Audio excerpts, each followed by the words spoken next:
নমস্কার। আজকের আলোচনায় আমরা রবিন শর্মার লেখা একটা খুব প্রভাবশালী বই the monk who sold his Ferrari এইটা নিয়ে একটু গভীরে যাব। আমাদের কাছে বইটার একটা বিস্তারিত পর্যালোচনা আর বিশ্লেষণ আছে। হ্যাঁ, আর আমাদের লক্ষ্য থাকবে ওই বিশ্লেষণের ভিত্তিতে বইটার মূল শিক্ষাগুলো কি, কেন এটা এত জনপ্রিয় হলো, আর সত্যি এটা আমাদের জীবনে কোনো প্রভাব ফেলতে পারে কিনা সেই দিকগুলো খতিয়ে দেখা।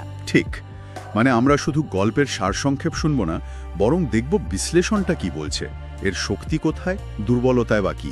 অবশ্যই, আর বোঝার চেষ্টা করব একটা রূপক গল্প অথচ লক্ষ লক্ষ মানুষকে নাড়া দিল কিভাবে। আর এই সূত্র ধরেই এগোবো যে কিভাবে একজন দারুণ সফল আইনজীবী জুলিয়ান ম্যান্টেল তার সবকিছু, এমনকি ওই বিখ্যাত লাল ফেরারিটা পর্যন্ত বেছে দিয়ে হিমালয়ে চলে গেলেন জীবনের মানে খুঁজতে।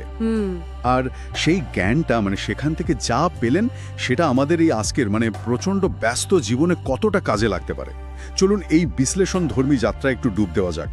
তাহলে গল্পের শুরুতেই তো জুলিয়ান ম্যান্টেল, খুব নামকরা আইনজীবী, যার সবকিছু ছিল, খ্যাতি, টাকা, ক্ষমতা।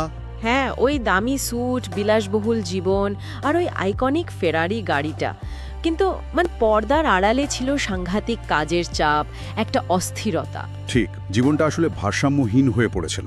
এবং সেটারই ফলস্বরূপ একদিন কোর্টরুমের মধ্যেই তিনি মারাত্মক হার্ট অ্যাটাকে আক্রান্ত হলেন। এই ঘটনাটা বলতে গেলে একটা ওয়েক আপ কল ছিল, একটা টার্নিং পয়েন্ট। একদম। বিশ্লেষণ বলছে এই ঘটনায় জুলিয়ানের পুরো জীবনটাকে বদলে দেয়। উনি বুঝতে পারলেন যে সাফল্য শুধু টাকা বা পেশাগত উন্নতি নয়। আর তারপরেই ওই বিরাট সিদ্ধান্তটা নিলেন, বাড়ি গাড়ি সব বিক্রি করে দেওয়া। হ্যাঁ, ওই বিশাল বাড়ি, প্রাইভেট জেট, এমনকি তার খুব প্রিয় ফেরারি গাড়িটাও, সবকিছু ছেড়ে দিলেন। একটা র্যাডিক্যাল শিফট যাকে বলে। কোথায় গেলেন তিনি? তিনি চলে গেলেন ভারতে, হিমালয়ের গভীরে, জীবনের আসল উদ্দেশ্য, মৌলিক প্রশ্নগুলোর উত্তর খুঁজতে। আচ্ছা। সেখানেই তার দেখা হয় একদল রহস্যময় ঋষির সঙ্গে, বইতে যাদের শিবানার ঋষি বলা হয়েছে। ওহ, সেজেস অফ শিবানা। হ্যাঁ, তাদের কাছ থেকেই তিনি ওই মননশীলতা, মাইন্ডফুলনেস, ডিসিপ্লিন, আত্মনিয়ন্ত্রণ, সময়ের ঠিক ব্যবহার, এসব গভীর শিক্ষাগুলো পান। আর বেশ কয়েক বছর পর উনি ফিরে এলেন, একেবারে অন্য মানুষ হয়। ঠিক, সম্পূর্ণ পরিবর্তিত একজন মানুষ। আর ফিরে এসে তার এই জ্ঞানটা তিনি ভাগ করে নিলেন তার পুরনো বন্ধু আর সহকর্মী জনের সাথে। জনই তো গল্পের কথক, তাই না? হ্যাঁ, পর্যালোচনাতে এই কথোপকথনের ভঙ্গিটাকেই খুব গুরুত্ব দেওয়া হয়েছে, তাই না? এটা শুধু তত্ত্বকথা নয়, গল্পের মতো করে বলা। একদম। বিশ্লেষণ এটাই জোর দিয়ে বলছে যে এই রূপক ধর্মী বা ফেবলের মতো কাঠামোটা আসলে কঠিন কঠিন আধ্যাত্মিক বা মনস্তাত্ত্বিক ধারণাগুলোকে অনেক সহজ করে দেয়, পাঠকের বুঝতে সুবিধা হয়। ঠিক, জুলিয়ানের যাত্রার সাথে পাঠকও যেন জুড়ে যায়। হ্যাঁ, একাত্মবোধ করতে পারে। বেশ, তাহলে এবার আসা যাক মূল শিক্ষাগুলোর দিকে। ওই যে 7টা প্রধান নীতির কথা বলা হয়েছে বিশ্লেষণে, প্রথমটা এবং মনে হয় সবচেয়ে গুরুত্বপূর্ণ, সেটা হলো নিজের মনকে নিয়ন্ত্রণ করা বা মাস্টার ইয়োর মাইন্ড। এটা ঠিক কি? এটা বইয়ের একেবারে ভিত্তি। মূল কথাটা হলো আমাদের ভেতরের চিন্তাটাই বাইরের জগৎটাকে তৈরি করে। আমরা যা ভাবি, যেভাবে ভাবি, সেটাই আমাদের বাস্তব হয়ে ওঠে। তার চিন্তা দিয়ে বাস্তবতা তৈরি হয়। অনেকটা তাই। মন যদি শান্ত, পজিটিভ থাকে, শক্তিশালী থাকে, তাহলে বাইরের অবস্থা যতই খারাপ হোক আমরা স্থির থাকতে পারি। এর জন্য বইতে কিছু টেকনিকেরও কথা আছে, যেমন ধরুন হার্ট অফ দ্য রোজ বা অপোজিশন থিঙ্কিং, আর অবশ্যই ধ্যান। পর্যালোচনা বলছে এই ধারণাটা কিন্তু শুধু স্পিরিচুয়াল নয়, আজকালকার কগনিটিভ বিহেভিয়ারাল থেরাপির সাথেও এর মিল আছে, যেখানে চিন্তার ধরন বদলে আবেগ আর আচরণ নিয়ন্ত্রণের কথা বলা হয়। বিশ্লেষণ এটা মানছে যে কাজটা সহজ নয়, রাতারাতি হবেও না, কিন্তু বইটা জোর দিচ্ছে অভ্যাসের উপর, প্রতিদিন একটু একটু করে চেষ্টা করা। তবে মূল বার্তাটা হলো এটা সম্ভব এবং এটা জরুরি। এটা কোনো ম্যাজিক নয়, একটা স্কিল যেটা অর্জন করতে হয়। বোঝা গেল। বেশ, দ্বিতীয় শিক্ষাটা হলো নিজের উদ্দেশ্য অনুসরণ করা, ফলো ইওর পারপাস, বা যাকে আমরা ধর্ম বলি। হ্যাঁ, এটা বইয়ের খুব ইন্সপায়ারিং একটা দিক। এখানে পারপাস বা উদ্দেশ্য বলতে বোঝানো হচ্ছে জীবনের এমন একটা লক্ষ্য যা শুধু টাকা বা সামাজিক সম্মানের জন্য নয়, তার চেয়েও বড় কিছু। হ্যাঁ, এমন কিছু যা আপনার ভেতরের সত্তার সাথে জুড়ে আছে। যা আপনাকে রোজ সকালে বিছানা ছাড়তে শক্তি দেয়। বইটা বলছে যখন আমরা এই মূল উদ্দেশ্যের সাথে তাল মিলিয়ে চলি তখনই আসল সুখটা পাই। আচ্ছা, বিশ্লেষণ এটাও বলছে যে এটা কিন্তু পশ্চিমা সেলফ হেল্প বইয়ের ফাইন্ড ইয়োর প্যাশন থেকে একটু আলাদা, কারণ এখানে সেবার একটা ধারণাও যুক্ত আছে, মানে উদ্দেশ্যটা শুধু নিজের জন্য নয়, বৃহত্তর কিছুর সাথে যুক্ত। কিছুটা সেদিকেই ইঙ্গিত। আর হ্যাঁ, এই উদ্দেশ্য খুঁজে পাওয়াটা কিন্তু একটা প্রসেস। বইতে হয়তো সহজ করে বলা, কিন্তু বাস্তবে নিজের পারপাস বুঝতে সময় লাগতেই পারে। ঠিক। তৃতীয় শিক্ষাটা তো জাপানি দর্শন থেকে নেওয়া, কাইজেন, প্র্যাকটিস কাইজেন, মানে ক্রমাগত উন্নতি।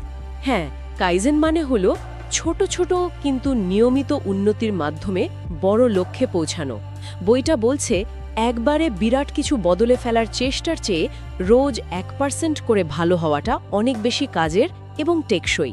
এটা তো খুব বাস্তবসম্মত লাগছে। অবশ্যই। এটা হতে পারে নতুন কিছু শেখা বা স্বাস্থ্যের একটু যত্ন নেওয়া বা কোনো একটা স্কিল একটু একটু করে বাড়ানো। বিশ্লেষণ বলছে এই নীতিটা খুব প্র্যাকটিক্যাল, কারণ এটা বিশাল লক্ষ্যের ভারে মানুষকে হতাশ করে না, ছোট ছোট পদক্ষেপে উৎসাহ দেয়। কিন্তু সবাইকে পারে এটা ধরে রাখতে? মানে এই ধারাবাহিকতা, পর্যালোচনায় কোনো চ্যালেঞ্জের কথা বলা হয়েছে? হ্যাঁ, বিশ্লেষণ বলছে যে আইডিয়াটা দারুণ হলেও এর জন্য ধৈর্য আর লেগে থাকা দরকার। আর এই ইনস্ট্যান্ট রেজাল্টের যুগে এই ধীর কিন্তু স্থির উন্নতির দর্শনটা হয়তো সবার কাছে অত আকর্ষণীয় নাও লাগতে পারে। বইটা এই দিকটা হয়তো একটু এড়িয়ে গেছে। যুক্তিসঙ্গত কথা। আচ্ছা, চতুর্থ শিক্ষা, জীবনে শৃঙ্খলা আনা, ডিসিপ্লিন ইয়োর লাইফ। এই শৃঙ্খলা শব্দটা শুনলেই কেমন যেন একটু কঠোর মনে হয়, তাই না? কিন্তু বইটাতে ডিসিপ্লিনকে দেখা হচ্ছে মুক্তির পথ হিসেবে। মুক্তির পথ কিভাবে? শর্মা বলছেন আত্মনিয়ন্ত্রণ বা উইল পাওয়ার তৈরি করার মাধ্যমেই আমরা আমাদের ক্ষণিকের আবেগ বা ধরুন লোভ বা বাজে অভ্যেসের দাসত্ব থেকে মুক্তি পাই। যখন আমরা জানি কোনটা করা উচিত এবং সেটা করতে পারি, এমনকি যখন ইচ্ছে করছে না, তখনই আমরা আসল স্বাধীনতা পাই। বাহ, এটা তো প্রচলিত ধারণার উল্টো। স্বাধীনতা মানে তো আমরা ভাবি যা খুশি তাই করা। ঠিক, এখানেই বইটার একটা সত্যি। বিশ্লেষণও তাই বলছে। এর মধ্যে পড়ে রুটিন তৈরি করা, ছোট ছোট কথা রাখা, কমফর্ট জোনের বাইরে যাওয়া। এই ডিসিপ্লিন আর কাইজেন, এই দুটোর মধ্যে তো একটা যোগসূত্র আছে মনে হচ্ছে। একদম, একে অপরের পরিপূরক। শৃঙ্খলা না থাকলে কাইজেন সম্ভব নয়, আবার কাইজেনের ওই ছোট ছোট জয়গুলো শৃঙ্খলা ধরে রাখতে সাহায্য করে। পঞ্চম বিষয়টা হলো সময়ের সদ্ব্যবহার, রেসপেক্ট ইয়োর টাইম। এটা তো আমরা জানি, সময় মূল্যবান। বই বা বিশ্লেষণ কি নতুন কিছু বলছে? বইটা সময়কে শুধু মূল্যবান বলছে না, বলছে এটা নন রিনিউয়েবল, মানে অফেরতযোগ্য। একবার চলে গেলে আর আসবে না। তাই টাইম ম্যানেজমেন্টের থেকেও বেশি জরুরি হলো প্রায়োরিটি ঠিক করা। মানে কোন কাজে সময় দেব সেটা ঠিক করা। হ্যাঁ, বিশ্লেষণ বলছে বইয়ের মূল ফোকাসটা হলো যে কাজগুলো আপনার জীবনের উদ্দেশ্যের সাথে মেলে না, যেগুলো আপনার শক্তি নষ্ট করে, সেগুলোকে বুঝে শুনে না বলতে শিখতে হবে। আর যেগুলো জরুরি, যেমন পরিবার, স্বাস্থ্য, নিজের উন্নতি, সেগুলোতে পুরো মনোযোগ আর সময় দিতে হবে। এটা শুধু ক্যালেন্ডার সাজানো নয়, এটা জীবনের ফোকাস ঠিক রাখা। কিন্তু এই না বলতে পারাটা তো কঠিন। বই কি সাহায্য করে এটাতে? বিশ্লেষণ মনে করে বইটা মোটিভেশন দেয়, মাইন্ডসেট তৈরি করতে সাহায্য করে, কিন্তু কিভাবে বাস্তবে না বলতে হবে তার ডিটেলড রোডম্যাপ হয়তো দেয় না। ওটা পাঠককে নিজের মতো করে বের করতে হবে। আচ্ছা, এরপর ষষ্ঠ শিক্ষা, অন্যদের নিঃস্বার্থভাবে সেবা করা, সার্ভ আদার্স। হ্যাঁ, এবং বিশ্লেষণ অনুযায়ী এটাই বইটাকে অনেক ওয়েস্টার্ন সেলফ হেল্প বই থেকে আলাদা করে। এখানে বলা হচ্ছে জীবনের সবচেয়ে গভীর আনন্দটা আসে যখন আমরা শুধু নিজের গণ্ডিতে আটকে না থেকে অন্যের জীবনেও কিছু পজিটিভ কন্ট্রিবিউশন রাখি। সেটা ছোটখাটো দয়ার কাজও হতে পারে। অবশ্যই, ছোট কোনো দয়ার কাজ, কাউকে সাহায্য করা বা বড় কোনো সামাজিক কাজে যোগ দেওয়া। এই সেবা শুধু যাকে করা হচ্ছে তার উপকার করে না, যে করছে তার নিজের জীবনকেও অর্থপূর্ণ করে তোলে। বিশ্লেষণ মনে করে এই মেসেজটা বইটার ইউনিভার্সাল আপিলের একটা বড় কারণ। আর সবশেষে সপ্তম শিক্ষা, বর্তমানকে আলিঙ্গন করা, এমব্রেস দ্য প্রেজেন্ট, মানে বর্তমানে বাঁচা। ঠিক, মাইন্ডফুলনেস। বইটা আমাদের মনে করায় যে জীবনটা তো আসলে এই মুহূর্তে ঘটছে, আমরা হয় অতীতের দুঃখে পড়ে থাকি, নয়তো ভবিষ্যতের ভয়ে অস্থির। ফলে বর্তমান মুহূর্তের যে সৌন্দর্য, যে আনন্দ, যে সুযোগ, সেগুলো হারিয়ে ফেলি। শিবানার ঋষিরা জুলিয়ানকে শেখান কিভাবে প্রত্যেকটা মুহূর্তকে পুরো মনোযোগ দিয়ে যাপন করতে হয়। এটাই মানসিক শান্তির চাবিকাঠি। বিশ্লেষণ বলছে, যদিও মাইন্ডফুলনেসের আইডিয়াটা এখন খুব কমন, বইটা এটাকে একটা সহজ স্পিরিচুয়াল ফ্রেমওয়ার্কে এনেছে, যা পাঠকের ভালো লাগে। এই 7টা শিক্ষাই তো বেশ গভীর, কিন্তু এগুলো যেভাবে বলা হয়েছে, মানে রবিন শর্মার লেখার স্টাইলটা, সে বিষয়ে বিশ্লেষণ কি বলছে? বিশ্লেষণ বলছে, লেখার ধরনটা খুবই সহজ, সরল আর একেবারে কথোপকথনের মতো। জুলিয়ান আর জনের মধ্যে আলোচনা চলছে, আর তার মধ্যে দিয়েই তত্ত্বগুলো আসছে। ফলে পড়তে বোরিং লাগে না, মনে হয় বন্ধুর সাথে কথা বলছি। হ্যাঁ, জটিল বিষয়গুলো সহজ উপমা দিয়ে বোঝানো। একদম, এটাই এর জনপ্রিয়তার একটা বড় কারণ। তবে বিশ্লেষণ এটাও বলছে যে কারো কারো কাছে এই সরলতা হয়তো একটু বেশি সরল বা ক্লিশে মনে হতে পারে। হ্যাঁ, সেটা হতেই পারে। আচ্ছা, ভারতে বইটা যে এত জনপ্রিয়, তার কারণ কি বলছে বিশ্লেষণ? কয়েকটা কারণ আছে। প্রথমত, ওই প্রাচ্য আর পাশ্চাত্যের দর্শনের মিশ্রণটা, মানে যোগ, ধ্যান, এইসব ভারতের ধারণার সাথে টাইম ম্যানেজমেন্ট, গোল সেটিংয়ের মতো ওয়েস্টার্ন আইডিয়ার একটা ব্লেন্ড। এটা ভারতীয় পাঠকদের খুব টানে, কারণ এটা তাদের নিজেদের সংস্কৃতির সাথেও মেলে, আবার মডার্ন লাইফের চ্যালেঞ্জগুলোর কথাও বলে। মানে স্পিরিচুয়ালিটি আর সাকসেস দুটোই একসাথে। অনেকটা তাই। দ্বিতীয়ত, ভারতের তরুণ প্রজন্মের মধ্যে, মানে স্টুডেন্ট বা প্রফেশনালদের মধ্যে সেলফ ইমপ্রুভমেন্টের একটা চাহিদা আছে। বইটা সেই চাহিদা মেটায়। এর পজিটিভ টোনটা খুব মোটিভেট করে। আচ্ছা। আর তৃতীয়ত, বিশ্লেষণ বলছে বইটার মার্কেটিং এবং বিভিন্ন কর্পোরেট ট্রেনিংয়ে এর ব্যবহারও একটা কারণ। অনেক কোম্পানি লিডারশিপ বা পার্সোনাল ডেভেলপমেন্টের জন্য এটা রেকমেন্ড করে। তার মানে এর প্রভাবটা শুধু ব্যক্তিগত নয়, প্রাতিষ্ঠানিক স্তরেও। বেশ, এবার আসি বইটার শক্তি আর দুর্বলতার কথায়। বিশ্লেষণ অনুযায়ী প্রধান শক্তি কোনগুলো? প্রধান শক্তি অবশ্যই এর সহজবোধ্যতা আর ইন্সপিরেশন দেওয়ার ক্ষমতা। জুলিয়ানের ওই বদলে যাওয়ার গল্পটা পড়লে মনে হয়, হ্যাঁ, পরিবর্তন সম্ভব। দ্বিতীয়ত, এতে কিছু প্র্যাকটিক্যাল টেকনিক আছে যেগুলো রোজকার জীবনে কাজে লাগানো যায়। ওই যে বললেন হার্ট অফ দ্য রোজ বা 10 রিচুয়ালস। হ্যাঁ, ওইগুলো। তৃতীয়ত, মানসিক শান্তি আর জাগতিক সাফল্য, এই দুটোর মধ্যে একটা ব্যালেন্স খোঁজার যে চেষ্টা, সেটাও একটা বড় শক্তি। বিশ্লেষণ মনে করে এই ব্যালেন্সটাই হয়তো বইটার দীর্ঘস্থায়ী আবেদনের মূল কারণ। আর দুর্বলতা, সমালোচনা কিছু আছে?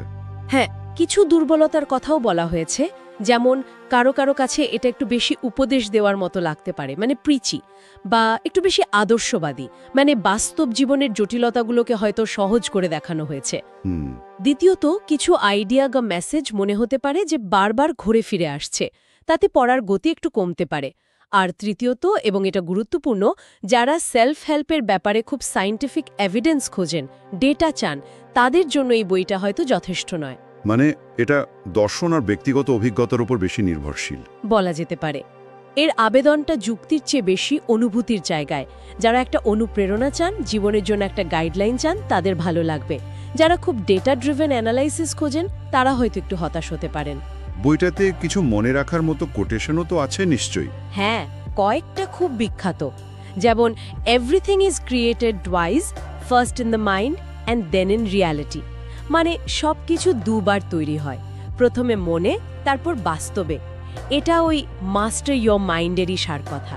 আরেকটা আছে না, নিজের উপর বিনিয়োগ নিয়ে? হ্যাঁ, investing in yourself is the best investment you will ever make. মানে নিজের উপর বিনিয়োগই সেরা বিনিয়োগ। বিশ্লেষণ বলছে এই ধরনের ছোট ছোট মনে রাখার মতো কোটেশনগুলো বইয়ের মেসেজগুলোকে গেঁথে দিতে সাহায্য করে। তাহলে সব মিলিয়ে পর্যালোচনায় বইটার মূল্যায়নটা কেমন? বেশ পজিটিভ। 5-এর মধ্যে প্রায় 4.5 স্টার দেওয়া হয়েছে। গল্প বলার ধরন, মোটিভেশন দেওয়ার ক্ষমতা, জীবনের প্রতি পজিটিভ অ্যাটিটিউড তৈরি করা আর কিছু বাস্তব কৌশল শেখানো, এই দিকগুলোর প্রশংসা করা হয়েছে। দুর্বলতাগুলো উল্লেখ করা হলেও মোটের ওপরের পজিটিভ দিকগুলোই বেশি ভারী বলে মনে করা হয়েছে। আচ্ছা, তাহলে সারমর্ম করলে দাঁড়ায় the monk who sold his Ferrari শুধু একটা সেলফ হেল্প বই নয়, এটা একটা রূপকধর্মী গাইড যা আমাদের এই বস্তুগত সফলতার বাইরে গিয়ে আত্মসচেতনতা, শৃঙ্খলা, সেবা আর ভেতরে শান্তির দিকে তাকাতে শেখায়, একটা পরিপূর্ণ জীবনের দিকে যেতে উৎসাহ দেয়। একেবারে। বিশ্লেষণও তাই বলছে। বিশেষ করে যারা নিজেদের জীবন নিয়ে হয়তো একটু অসন্তুষ্ট বা খুব বেশি কাঁধের চাপে দিশেহারা বা মনে হচ্ছে জীবনের আসল লক্ষ্যটা হারিয়ে ফেলেছেন, তাদের জন্য এই বইটা একটা নতুন পার্সপেক্টিভ দিতে পারে। হ্যাঁ, এর সহজ ভাষা, আশাবাদী সুর, এগুলো নতুন করে শুরু করার একটা ইচ্ছে জাগাতে পারে। ঠিক। এটা হয়তো সব সমস্যার সমাধান দেবে না বা সবার জন্য একইভাবে কাজ করবে না, কিন্তু জীবনটাকে একটু অন্যভাবে দেখার সুযোগ করে দিতে পারে। আজকের এই গভীর আলোচনা আমরা প্রায় শেষের দিকে এনেছি, তবে শেষ করার আগে একটা প্রশ্ন শুধু ভাবনার জন্য রেখে যেতে চাই। বলুন। তারই সেটা বিক্রি করে দিয়েছিলেন জীবনের মানে খুঁজতে। আচ্ছা, আমাদের সবার জীবনেও কি এরকম কোনো ফেরারি আছে? সেটা হতে পারে কোনো দামি জিনিস বা কোনো পুরনো অভ্যাস যা আমাদের আটকে রেখেছে, কোনো জটিল সম্পর্ক বা হয়তো মনের গভীরে পুষে রাখা কোনো ভয়, কোনো ইগো। এমন কি আছে যা ছেড়ে দিলে বা যার থেকে মুক্ত হতে পারলে আমরাও হয়তো জীবনের আরও গভীর কোনো অর্থ বা শান্তি খুঁজে পেতে পারি? খুব ইন্টারেস্টিং প্রশ্ন। এই প্রশ্নটাই না হয় আজকের আলোচনার শেষে আমাদের সবার সঙ্গে থাকলো, একটু ভাবার জন্য।